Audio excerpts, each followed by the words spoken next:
Aujourd'hui, j'aimerais vous parler d'un sujet qui me tient à cœur. Est-ce que vous prenez le temps de prendre le temps?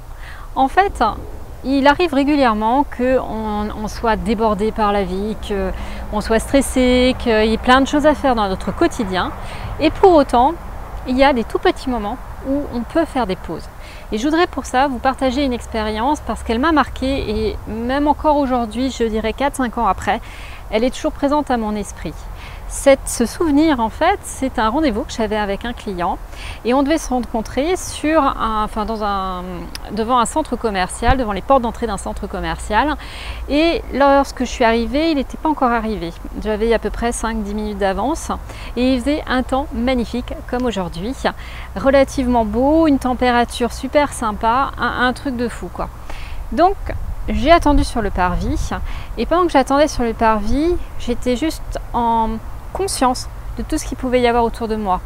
La chaleur du soleil, les bruits des gens, ce qu'ils pouvaient se dire, comment est-ce qu'il y avait du vent. Et en fait, toutes ces petites sensations m'ont permis à un moment donné d'évacuer toutes les pensées parasites, de faire le vide, de pouvoir en fait me reconnecter à moi, à mon essence et surtout de gagner en sérénité, en zénitude.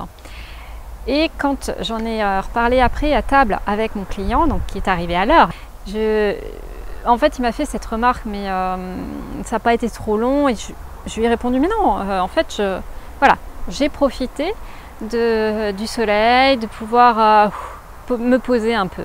Et il m'a répondu oh là là, qu'est-ce que je t'envie, j'aimerais bien faire la même chose. Mais en fait, qu'est-ce qui vous empêche de faire la même chose? À la limite, arrivez 5 minutes avant un rendez-vous, prenez le temps de respirer, il pleut, c'est ok, restez, mettez-vous à l'abri et profitez de ce qu'il y a autour. En tout cas, gardez ces petits moments parce que comme je vous l'ai dit, 4-5 ans après, c'est encore de ça dont je me souviens, cet instant sur le parvis où j'ai pu profiter du soleil, du vent et de tout ce qui permettait de vider son esprit. Alors vous aussi, j'aimerais savoir comment vous faites le vide.